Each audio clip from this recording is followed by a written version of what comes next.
This is Chris from Play Comics, and you're listening to Pop Goes Your World. I'm Chris McBrien, and the pop culture from Generation X is everything to me. And I'm Derek Myers, and I'm here to educate Chris on the great pop culture of today's generation. Episode 125, Movie Songs.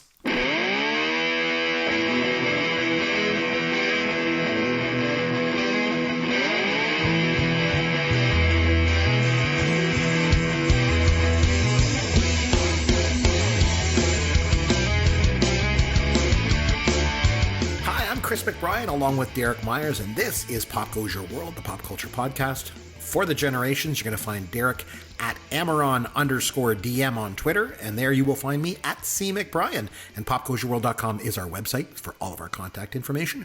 Before we get started this week, Derek, what's new in your world, my friend? Well, pop culture related, we had the Oscars between the last show and this show. Oh yes, I can't wait to get to this. Parasite won the best film, best director, best international film, and best screenplay. And I was never happier to lose my Oscar pool than when Parasite took all those awards and I got 3 of the 4 of those wrong. I think it was a lock that it was going to win international, but I had other movies for those other 3, which were the difference makers. I lost. I was still ecstatic to lose because Parasite was a great movie, and it shows at least marginal progression by the voting body of the Academy Awards that they would pick a foreign film as their best film of the year. Yeah. So if you haven't seen Parasite, I strongly encourage you to go out and see it. It was fantastic. And yeah, I'll leave it at that. How are things with you? And things for are the record. Yep. You and I, every year at the Oscars, we have a little friendly bet. I'm going to bring it up. I'm going to bring it up. Don't worry. I did not win this year. I got it in front of me. Yes. One thing first, though, about the movie Parasite. So tomorrow is Valentine's Day. So I said to my wife, what do you want to do for Valentine's Day? I was able to get a babysitter and said we can go out. And she said, I think I'd like to go to the movie theater and see Parasite. And I'm like, you know what? I've had a real effect on my wife because I never would have thought that her suggestion for Valentine's Day would be, let's go watch a South Korean film with subtitles. So it's just great. So we're going to go see that. But yeah, in regard to the Oscars itself, so you're right. Every year, you and I fill out an Oscar ballot and we battle it out. I've been doing it for years with local friends around here, and I always win every year. I win all the money, and everyone's always mad at me. And so the last couple of years since we've been doing the podcast, you and I have done it. And it was interesting because I'm following along at the Oscars. I got both of our ballots, and I'm kind of going through it. And I'm keeping score. And there was only a couple. There was like maybe 4 that we had that were different. Other than that, we had all the same picks. A lot of the same picks. Yeah, which I figured because we both sort of came from the same background, right? We did our homework. Yeah. We sort of looked at the same sources. I mean, I had seen all 8 of the 9 Best Picture nominees. I'll be honest, I didn't see Little Women because it's not really my thing. I couldn't care less, and I honestly didn't think it had a chance of winning. But I saw the other 8 movies, so I felt I was in good shape. And then we were going along, and then I was ahead, for most of the night, and then you got close, and then it got to the point where you were 1 behind me, and we were going into Best Director, and we both got Best Director wrong. We both had Sam Mendes, and he lost, obviously, to Bong Joon-ho, right? It's for Parasite. So that was a surprise. We both lost. So then we were going into Best Picture, and I was 1 ahead of you, so I knew I couldn't lose, but we had a different Best Picture choice. So I thought at the very worst, you could tie me, but you can't beat me. So we might have a tie. And I went with, you picked 1917, and I picked Parasite, and then Parasite won. So I was like so happy. So I was able to beat you by 2. Now, I just wanted to bring up, so it was exciting for me to follow along. But I wanted to bring up the fact that we did have a wager too. So if you remember last episode, we said that the wager would be, if you win, I will send you a Batman comic book. And if I win, you have to send me a Richie Rich comic book. Oh, that's right. Yeah. I so forgot. we did say that. Our high stakes gambling going on. And it is high stakes because I want Richie Rich number 1 from 1960, and it's valued at $8,000. I'll see what I can do. All right. Well, I bought a lotto ticket. If it comes in, you got your Richie Rich. Richie Rich. You could have had a few dollars towards your kid's college fund, but you want a comic book? Yeah. I'll get you the comic if I win the $55 million. If you win the $55 million, I get Richie Rich, and you'll be Richie Rich. I'll so be it'll be Richie awesome. Rich. Yeah. All right. All right. Here we go. I'm your head counselor. I did not enjoy this anymore the second time. What's going on? What's wrong? Never seen it. Oh, Never wow. interested in seeing it. No desire to see it. Interesting. Was not interested at all. Oh, I paid $200 for these shoes, but I mean, on the best. It's certainly tame by today's standards. There's a very fat pair of pants hanging from the flagpole this morning. It is not something I think I ever need to see again. Oh! Matt Damon. Okay, so this week we decided to do a top 5 list, and we wanted to take a look at movie songs. And one of the reasons why it kind of came to my mind, we were just talking about, I was watching the Oscars, and you know how they always have the in memoriam thing, you know, of all the people that passed away, and it was, you know, that's always good. And then, but then they did a little bit, and it was about songs in movies and how they, you know, they were showing how certain songs are just so synonymous with films, and I was like, you know what? That's a really good idea for doing the like a topic on the show. Like let's talk about this. So that's kind of where I got the idea from. But I want to turn it over to you for a minute. Like, what are your thoughts on this topic, just in general, before we get into it? Yeah, and that was the same thing that had inspired me. They did this montage, love it or hate it. The idea was the song is so iconic that when you hear the song, you think of the movie, and when you watch the movie, you know that the movie's not complete until the song is played. And one of the ones, well, again, I'm sure that some of the ones from the Oscar montage, and I believe there was about 25 movies on that list, will be covered in your list and in my list. Probably, yeah. And yeah, that was sort of the criteria I used. The other thing that I had in mind, because when I'm putting this list together, it was a long list. Like, there's a lot of songs when you hear them, you're like, oh, that's totally that. You hear the song, that's the movie. So I had to figure out a way to narrow it down a bit. So we agreed the song has to have lyrics, because one of the first songs that came to mind for me was Axel F by Harold Faltermeyer from the Beverly Hills Cop soundtrack. Oh, yeah, so good. Again, you hear those notes. It's synonymous with the movie. Immediately think Beverly Hills Cop. One of the other ones I was thinking of was Oh Yeah by Yellow from Ferris Bueller's Day Off. Right. Again, not really a radio hit, but when you hear that song and you are of a certain age, it reminds you of Ferris Bueller's Day Off. So again, the movie, the song rather, had to have lyrics to qualify. The other thing I wanted to try and avoid were songs where the song had the title of the movie in it, or it was an actual musical. So for example, I eliminated songs like Ghostbusters by Ray Parker Jr. Okay. Or Purple Rain by Prince, because those are songs where the title of the movie is the title of the song, or the title of the movie is part of the title of the song or is mentioned in the song. You know, there's a few like that. Men in Black by Will Smith, another good example. I like the song, I liked the movie, but of course, when you hear the song Men in Black, you think of the movie Men in Black. It's got the same title.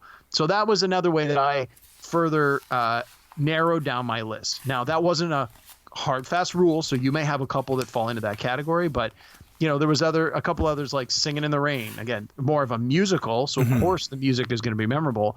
But I was trying to think of songs that were like big radio hits, songs that you might even still hear on the radio today. And for some of those oldie goldies, I have no idea. Like Somewhere Over the Rainbow, Wizard of Oz. Good song, definitely. You associate the two, but I don't know if it was a radio hit way back when. Who the heck knows? So anyway, those were sort of the criteria I used to put my list together. And as always, when we do our lists, we're not qualifying them by how much money did they make, how long were they on the charts, you know, that kind of thing. We're talking about our personal preferences and ones that have a significant impact to us. Now, I do have a couple on my list that I just felt were so important and so iconic they had to be on the list, even though they may not be my all-time favorites. But I felt they absolutely deserved to be on the list, and I wanted to talk about them. So yeah, I didn't have quite as hard and fast rules, you know, for mine. It wasn't important to me that it was like a radio hit or something. It was just more like I was inspired by watching that bit on the Oscars and thinking, yeah, what are the songs that when I think of the movie, I think of the song, or when I hear the song, I think of the movie, or that it's just so important. It's such an important part of the movie that the movie wouldn't be complete without that song in it in some way. And that's kind of the approach that I took. But this is going to be interesting to see what they are. So why don't you kick us off? We'll do our top 5 list, start at 5, all the way up to 1. Your number 5 movie song, go.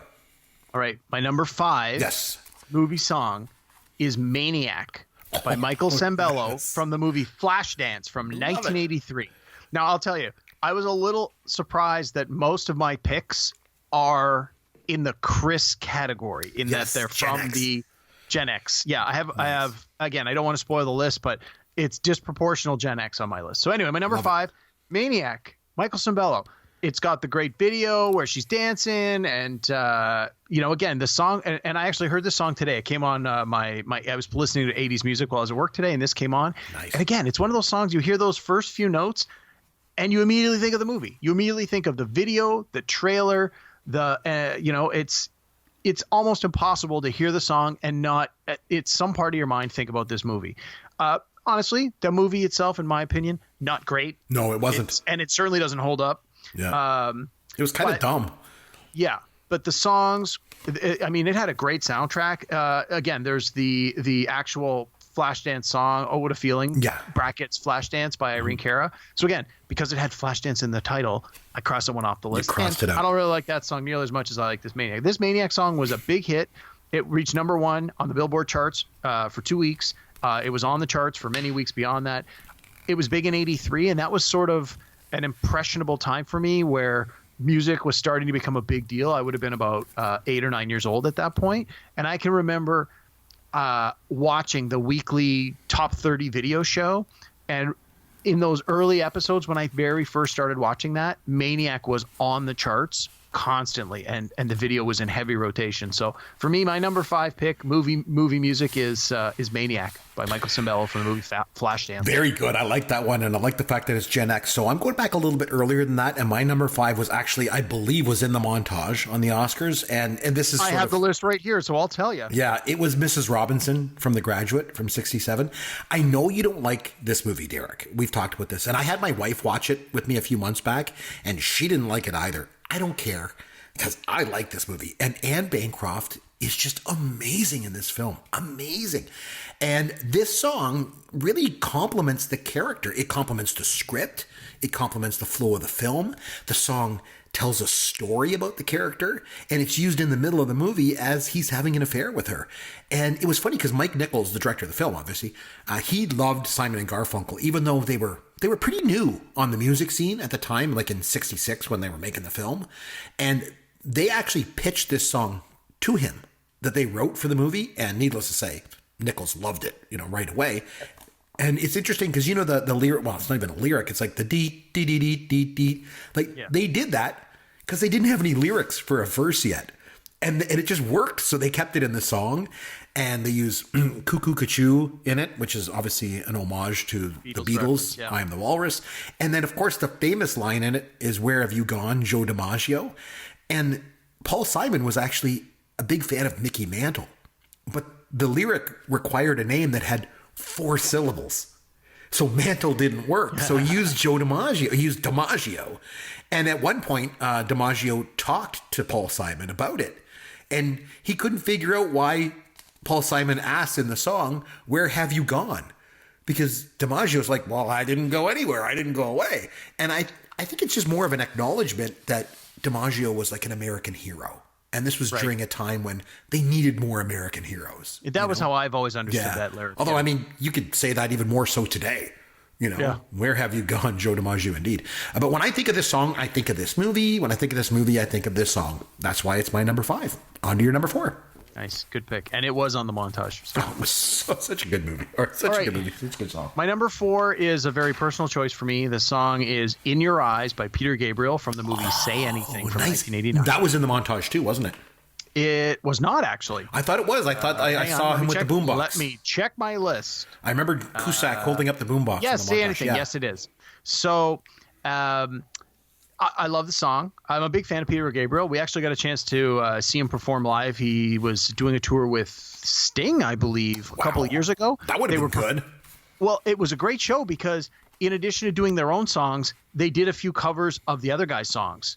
And then they did a few songs together.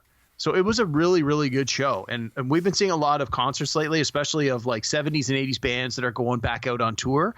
And they're doing Howard Jones, right? You would see. Well, among others, yeah. But these older acts realize some of their fans have seen them a dozen times before, and how do you convince someone to come and see you again if you haven't put out new music in a while? And this is what I'm seeing with a lot of these older performers.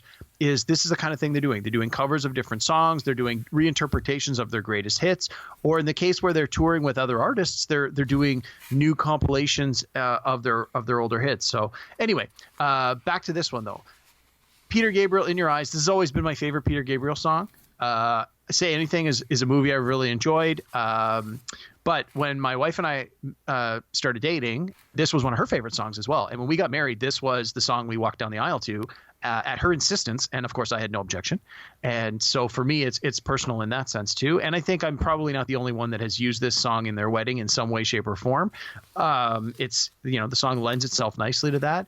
And yeah, I mean, it only peaked at number 26 on the chart, so it never made it to number 1. But it's one of those songs where, like I've said with the last one, when you hear it, if you're of a certain age, you hear the song, you immediately think of Lloyd Dobler holding up the boombox. Yep. Like that's the iconic scene from the movie, and this is the song that's playing on the boombox.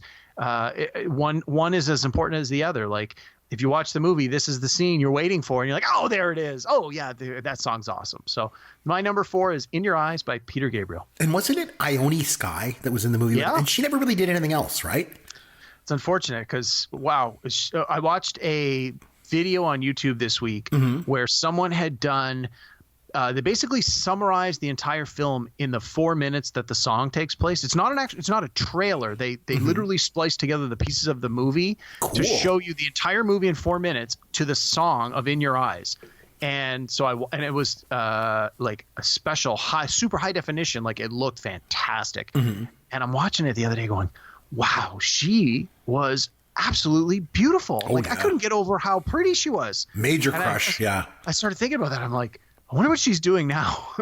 I didn't think to look her up because I'll be honest, I was looking at work when I was on my lunch and I didn't have time. But yeah, anyway, my number 4, In Your Eyes. Very good. Gabriel. I like that one. Okay, so mine is a song. It's a little bit of an obscure one, I think, but it's It Might Be You from Tootsie from 1982. As I mentioned before, for me, the best songs intertwine completely with the movie in which they're in. And I've mentioned on the show here before, I love the movie Tootsie. And this song plays into the film so good. So it comes right as Hoffman, as Dorothy Michaels. He goes away with Julie, Jessica Lange's character, to her family farm. And Hoffman starts to fall in love with her. And all the complications that come with that. And this song plays. And it's just at the moment when it just starts playing, it's just so good. It's such a very impactful part of the movie. But the song was written by Dave Grusin, and it was sung by Stephen Bishop. Now, he isn't really known for a lot of other songs, but he was the guy in Animal House on the stairs of the frat party during the toga party. Remember the charming guy with the guitar? He sang, I gave my love a cherry. And then John Belushi grabs the guitar and smashes the hell out of it. And then he says, sorry. That's Stephen Bishop. But anyway, so he sang this song, It Might Be You, in Tootsie. It was nominated for an Academy Award for Best Song. Wow. It lost to Up Where We Belong from Officer and a Gentleman. Fair enough. So that's fair. Yeah, I can take that. But there's just something about this song. Like I say, when it appears in the movie, for me, you're watching the movie and then this song just takes the film to another level. And it's an amazing song because it speaks to what it's like to be alone in your life and watching other people and wondering, how did they meet? Like, will I ever meet someone? And then realizing that the person in front of you might just be the one. And it's a really powerful song and it plays so well in the movie. I love this song. I love this movie. My number 4. What do you got for number 3? All right. Now we're getting into real super ultra mega hits zone here. Okay. My number 3 pick, Danger Zone by Kenny Loggins from Top Gun, 1986. Nice. There is no one I know that is familiar with this song that if you played it, they wouldn't immediately go, hey, the Top Gun song. Top Gun, yep. Top Gun song. Like, even before they say, is this Danger Zone? They would, more than likely, you would hear them say, this is a song from Top Gun. It's you can't think of one without the other. And the song just amps you up. It's like it's a rock anthem in the best way. It's I mean, in Top Gun they have the I think it's called Wings of Gold, maybe Wings, where it's more of the instrumental theme that they use throughout the movie. But when Danger Zone comes on, it's like, oh man, someone's gonna fly some jets and shoot some bad guys. It just gets you right in the mood. You just get pumped up. You want to cheer and yell, and it's the kind of song you want to hear at like a football game. Where you're like, yeah, we're in the Danger Zone, baby. You're just going for it. And again, it's such a great song. Kenny Loggins is a good songwriter. Like he was he's great. Had a lot of hits with movie soundtracks, and it was this song's great. It holds up. It's in heavy rotation on probably any 80s channel you can find, and of course the video is full of Tom Cruise flying fighter jets. So that's so much to love about it. It just gets you amped up. But I was surprised to learn it never reached number one. The highest it ranked was number 2 on the Billboard charts. Right. But 1986, all you were hearing were songs from the Top Gun soundtrack, and Danger Zone, my favorite. That's my number 3 pick. Oh, I like that. That one's a good one. Okay, so my number 3, I'm going back again, as I want to do, back to Gen X, and it's The Best That You Can Do. It's also known as Arthur's theme from Arthur from 1981. Now, I'm not talking about, that god-awful remake that they made a couple of years ago with Russell Brand, right? God, so bad. But the 1981 film with Dudley Moore is so good. And the thing is, when you think about that movie, by all rights, it shouldn't be good. Like, it's about this rich, spoiled brat who's an alcoholic. And you shouldn't really give 2 craps about this guy. But the performances in the film are so good that it just lifts the movie up. And it makes it something that it really has no right to be.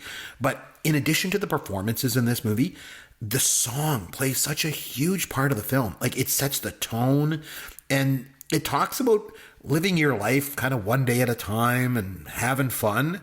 And then one day you meet her and everything changes. And the best that you can do is fall in love. And the song actually took home the best Oscar for best song in 81. It was up against some pretty good competition because it was up against For Your Eyes Only and Endless Love. So, it won against them. That's good. But again, for me, this is an example of a song that is completely intertwined with the movie. Like, I cannot imagine this movie without the song, and I can't imagine the song without the movie. So it's my number 3. Number 2. Nice. Good pick. All right. So if you thought that Danger Zone was a big commercial success, rock and roll anthem, get ready for the next one. A few years earlier, we had Eye of the Tiger by Survivor from Rocky 3. Eye of the Tiger. Come on, man. If that song doesn't get you pumped up, it was the movie. You can't think of Rocky. You can't think of Rocky at all. Even though it wasn't in any of the movies in 1 and 2, it didn't Rocky 3 is when you got the Eye of the Tiger song. But now when you hear someone's talking about Rocky, you think of the actual dun, dun, dun, dun, dun, dun, you think of that, but you also think of Eye of the Tiger. And it was such an iconic hit. The Survivor album, the actual LP, the 12-inch record, was one of the very first records I ever got. I still have it to this day. It's upstairs in the closet, although I don't have a turntable. I loved this song as a kid. I knew then and still know all the words. And it's very much like Danger Zone in the sense that it's an anthem. It's a rock anthem. It gets you pumped up. It gets you psyched up. When you go to sporting events, they play it all the time. Like, Rocky's a sports movie, right? It's the little guy does good and beats the crap out of the villain. And it's like the song just puts you in that mood, in that mindset when you hear it. And again, it's unfortunately Survivor sort of one-hit wonder. They never really had any big hits, but this hit was huge. And in 1982, it reached number 1 on the charts. It was there for 6 weeks. It was great, and you hear it all the time. Again, I listen to a lot of 80s streaming services, and this one, I probably hear it 3 or 4 times a week. It is always played. I love it. I never skip over it. Eye of the Tiger by Survivor is my number 2. Great pick. Remember when I mentioned It Might Be You from Tootsie and how it lost to Up Where We Belong that year for the Oscars? Eye of the Tiger was also nominated that year. Yeah, that doesn't surprise me. It was great. That was a good one. Okay, so my number 2, I'm going with a song from Footloose, but it's not the one you might think. It's not the title song, Footloose. No, it's Let's Hear It for the Boy from Footloose. Really? Yeah. Really? When and this is why. When I think of the 80s, there's a lot of great songs. And there's a lot of songs that I hear that immediately make me think of the 80s. But I think one of my all-time favorite songs from the 80s is this one. If this song doesn't make you want to get up and dance, or at the very least, if you hear this song and it doesn't make you feel good or put a smile on your face, I don't know what to say. Maybe you're the Grinch and your heart is 2 sizes too small. I love how this song is used in the film.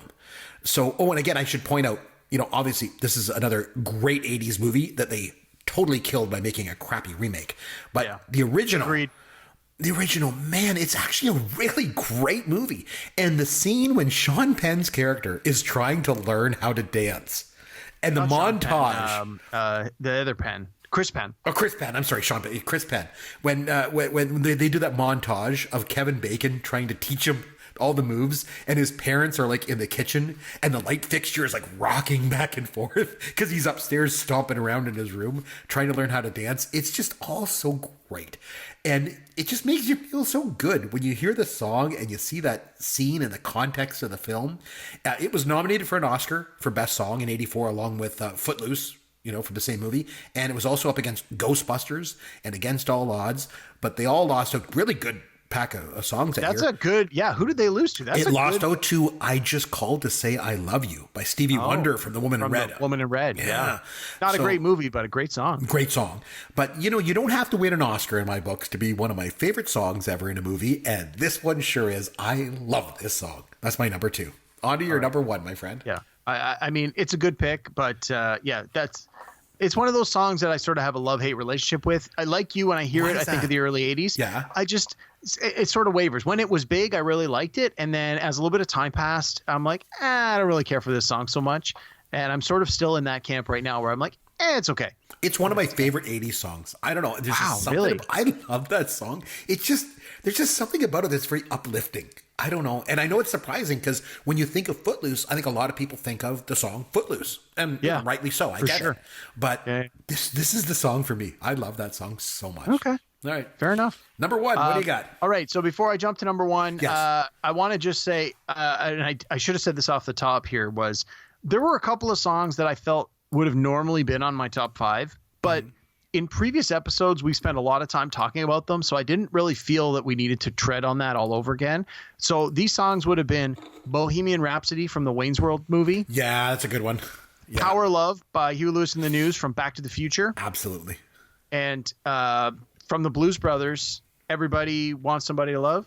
Everybody needs somebody to love. Needs somebody to love. Thank you. Sorry. When they're at the Palace Hotel Ballroom. Yeah, Yep. and I love that. So again, we've talked about all 3 of those songs and all 3 of those movies on different podcasts. So I just thought, you know what, let's go with something. So I sort of crossed those off my list, but all 3 of those were on my short list for quite a while. But okay, going on to my number 1. It's the only one I have on my list that's not from the 80s. I know it's not on your list because it's from the 90s.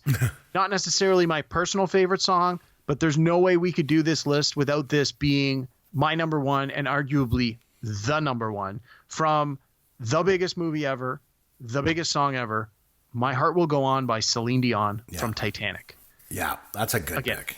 This was a juggernaut of a song, considering that my last 2 were like, stomp your feet and shake your fist and pump your, like get pumped up as a rock anthem. And it's like, just like, yeah, it's like this one, the total opposite.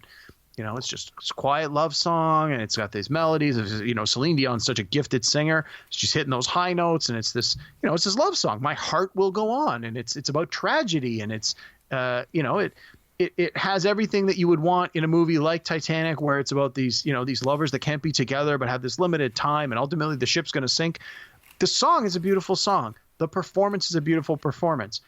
And man, oh man, in 1997 and 1998, this song was everywhere. And at the time, I was working at the Blockbuster Video. And when Titanic was released on video, it was every bit as much a smash success as it was when it was released in theater. Well, maybe not to that extent, but it was definitely one of the best video releases I saw in my 4 or 5 years working at Blockbuster. We couldn't keep it on the shelf. Everyone wanted to buy a copy. Everyone wanted to rent a copy. For those who maybe are a little too young to remember, when you went into a video store, there was, in Blockbusters anyway, instead of just playing movies, they had trailer like special Blockbuster head office made these trailers every month, and they had partnerships with Entertainment Tonight, and they were like little 2-3 hour movie clips or like commercials. And so at the first of the month, you would get a video, a batch of these videos, and you would just rotate them through your in-store player over and over and over again for the month. And they were full of commercials and suggestions. Rent this movie, and here's a spotlight on Al Pacino this month, and they would show you clips from all his movies. And then here's a spotlight on Julia Roberts, and here's clips from all her movies this month. Well, they also interspersed it with music videos from popular movies that had just come out. And because Blockbuster was selling CDs as well, it would be like, and now featuring a song from this artist because their CD just came out. When Titanic came out, they didn't bother advertising anything else. It was all Titanic all the time. So you had this 3 hours of movie trailers on 3 different cassettes, on 3 different video cassettes, and every 10 to 15 minutes you would get a music song, which was typical with the way that the formula of how these things worked. But when Titanic was big, every song was the Titanic song.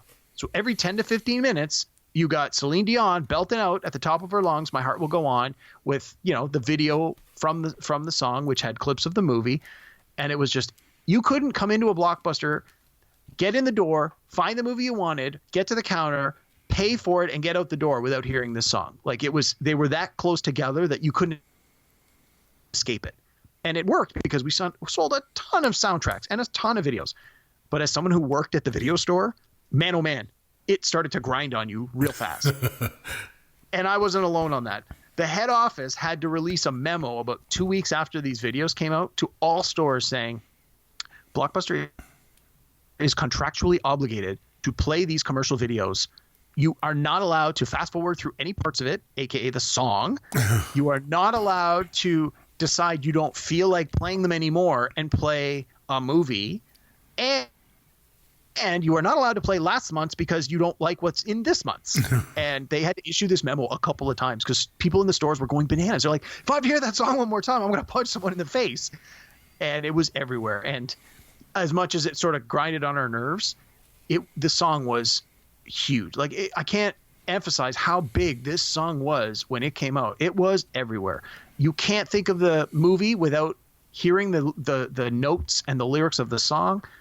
You can't hear the song without thinking of the movie. Our podcast this week. This sums it up in a nice little box. My Heart Will Go On, Celine Dion from the movie Titanic. This is what our podcast is all about. It was number 1 for 16 weeks. She won an Oscar. She won a Grammy. This song won everything. It was an unstoppable juggernaut. It's my number 1. And I mean, at the time too, that was the number 1 film of all time. Oh yeah, it was just so huge. It won everything it could possibly win. It was, again, not my personal favorite song as much as I can respect its music, but you can't do a list like this and not have this song on the list. And I honestly couldn't put it anywhere other than number 1. It is the biggest song from the biggest movie of all time. And funny enough, when James Cameron was making the movie, and then it came down to the point where, okay, we got to get a song. He was like, I don't want anyone famous. I don't want anyone that's a well-known name to do a song. I want, to be kind of like an unknown kind of thing. I don't want it to overshadow the film. The film is big on its own. It doesn't need a big song. And then, they came to him and said, well, we got this Celine Dion song. And he's like, no, that's not what I want, until he heard it. He heard it and he was like, wow, that's it. That's it. And he knew, and good for him, because it certainly was. Okay, so my number 1, Don't You Forget About Me from The Breakfast Club, 1985.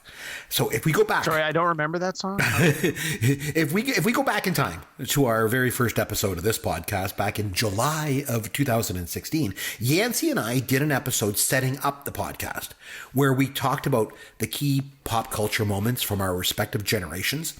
And I mentioned how this song is like the representative song of Generation X. And I also...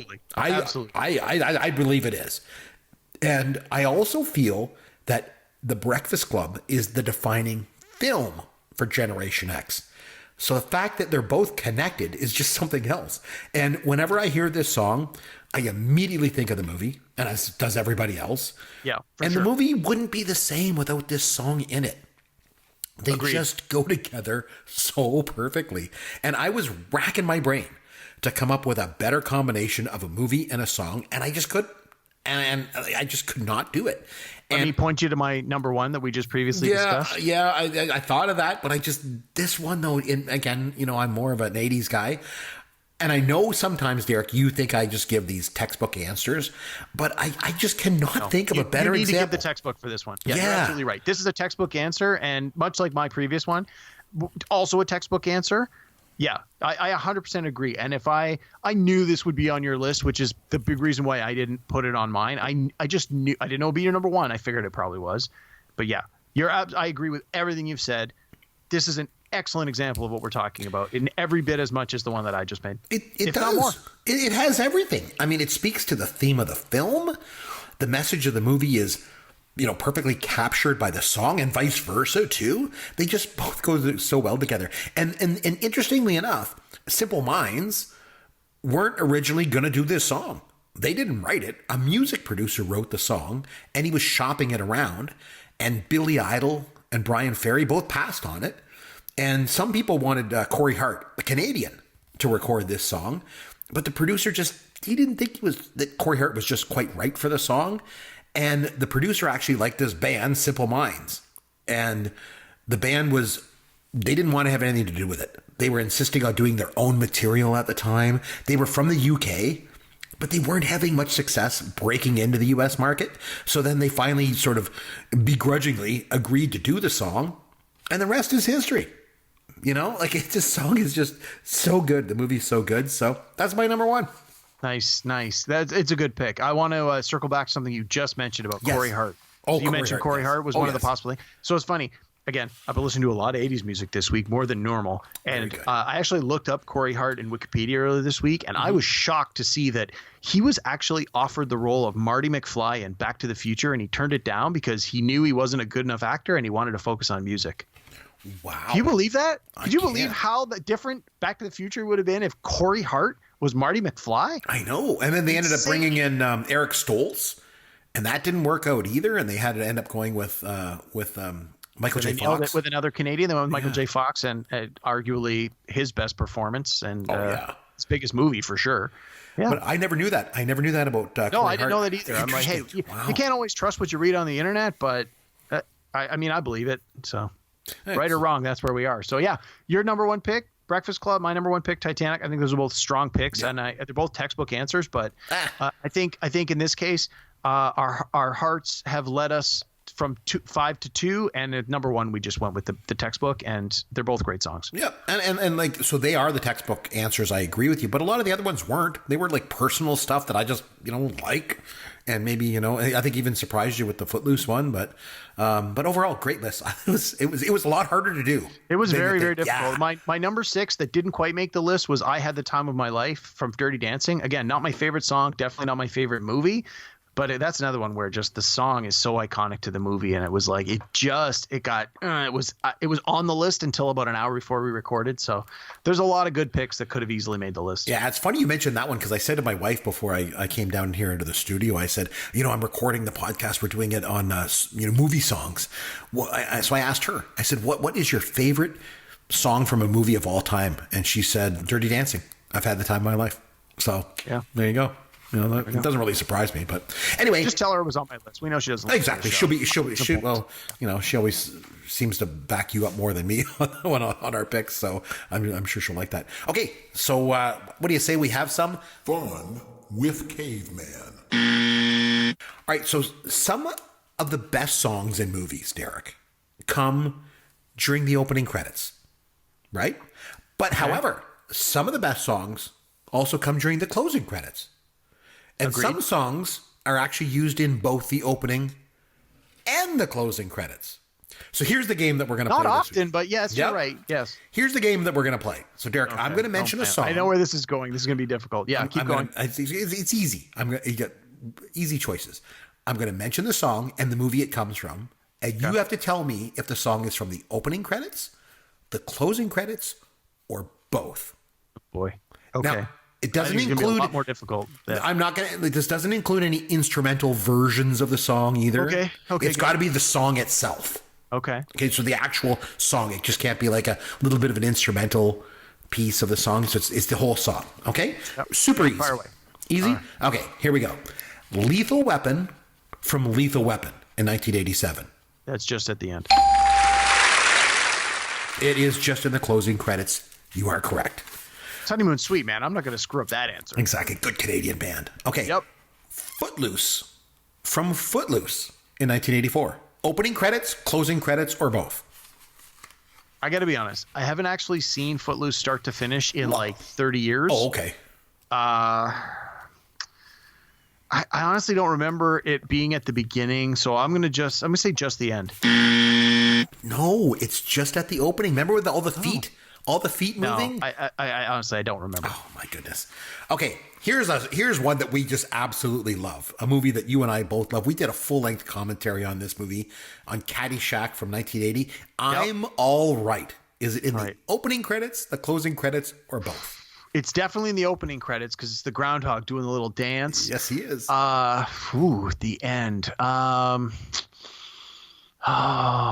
think it's probably used at the end because I can't remember any other songs for the movie. I mean, I think they did a Journey song on Rodney Dangerfield's little radio, but I'm going to say just the beginning. No, it's both. Damn it. I knew it was. Yeah, it comes in the end as well. Okay, here's one that you mentioned earlier in the podcast so far. From Ferris Bueller's Day Off, 1985. Yep. Oh, yeah. Yeah, they definitely use that in the closing credits when Rooney's on the bus. I just got to think of how the movie begins. The movie is... No, the opening song for that one was Love Missile F111, which is not that. So definitely just the closing. You are correct. It's just in the closing credits. It's scary the kind of useless knowledge I have for some of these things. All right, here's one that I don't think you're going to know, but I got to challenge you with this one. Sure. Science fiction double feature from the Rocky Horror Picture Show. Opening credits, closing credits, or both? I'm going to say just the opening. You are correct. Good guess. Yeah, because I remember the ending and I couldn't remember the beginning, so that was my guess, yeah. The beginning is the lips singing the song. Okay. Yes, you're absolutely right. Yeah. If You Were Here by the Thompson Twins from 16 Candles. Opening credits, closing credits, or both? Wow. I'm trying to think of how that movie starts and finishes. Finishes with her, with the two of them sitting on the counter with the birthday cake, and they kiss, and then it fades to black. And what was the name of the song again? If You Were Here by the Thompson Twins. I honestly don't remember how that movie starts. I mean, they're all hectic for the wedding, and I'm going to say just the beginning. No, it's just the closing credits when she's kissing him. I can't even think of the song. I'd have to hear it. Oh, you would know it if you were here. When you gave me the title, I thought, well, that doesn't sound like something you would sing when you get what you want. It sounds like something at the beginning where you would be like, if you were here. I know. It's such a disconnect because the song doesn't. I know. The song doesn't seem to fit the end of the movie, but it just works so well. Okay, this is a movie that we covered on the podcast before. Fight the Power from Do the Right Thing. Opening credits, closing credits, or both? Well, definitely opening credits because you got the Rosie Perez boxing dancing. So that definitely the opening. How do the ending credits go?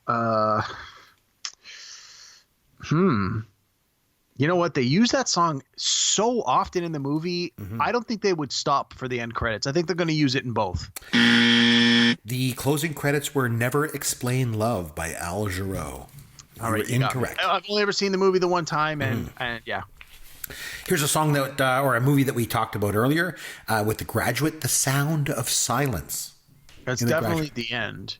Again, I've only seen The Graduate like once or twice. I'm going to say just the end.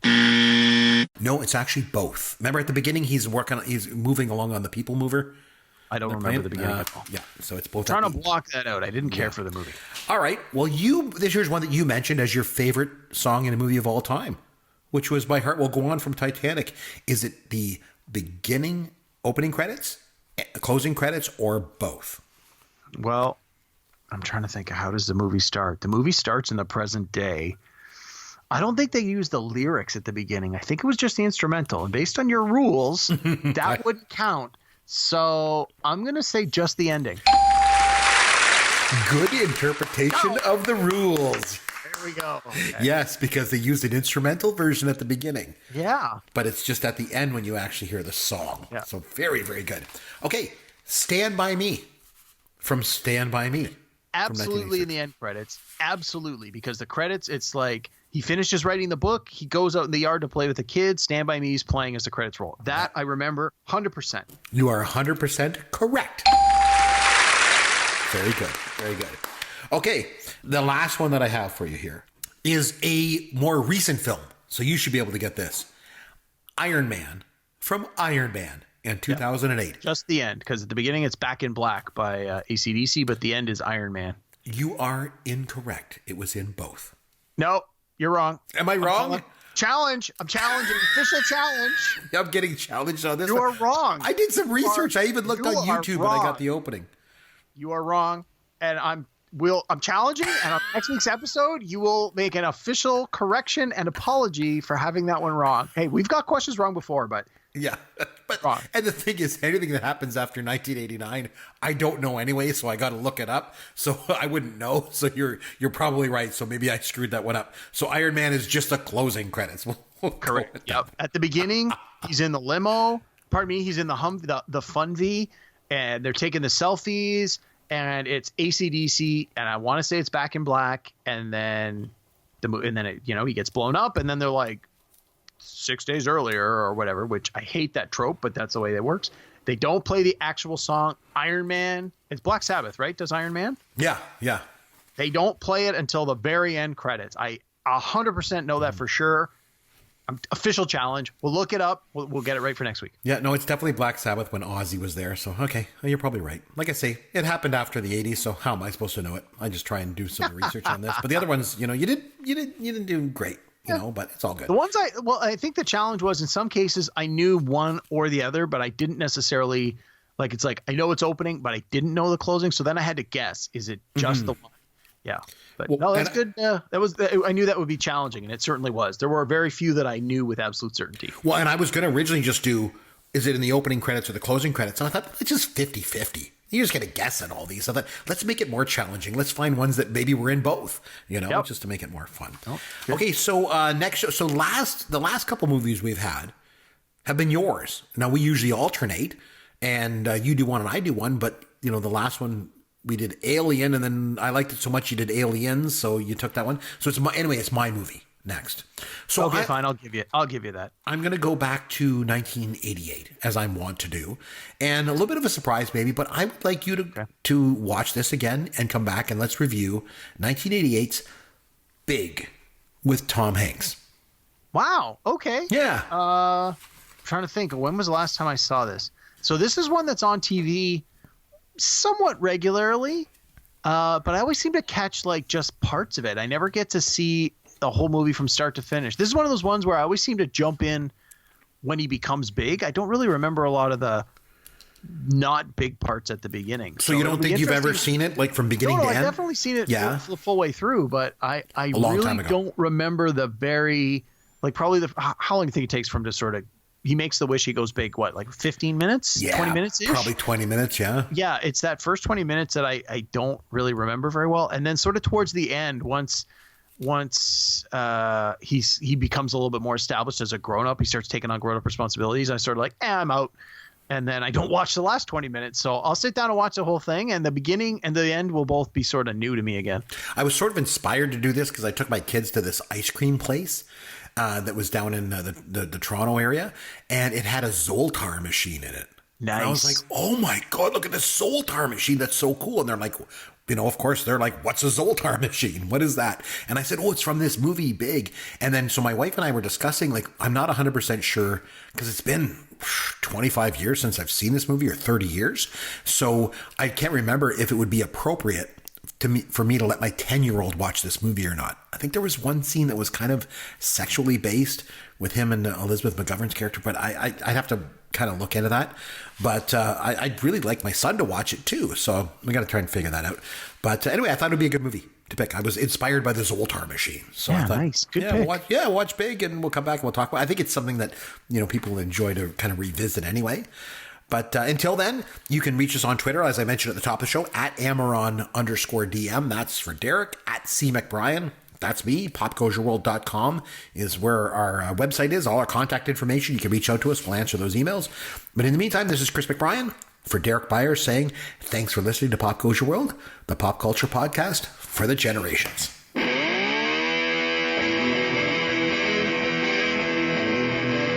Thanks for listening to Pop Goes Your World. You can contact Chris and Derek at popgoesyourworld.com. Please take a minute and review the podcast on iTunes or wherever you download and listen to the show.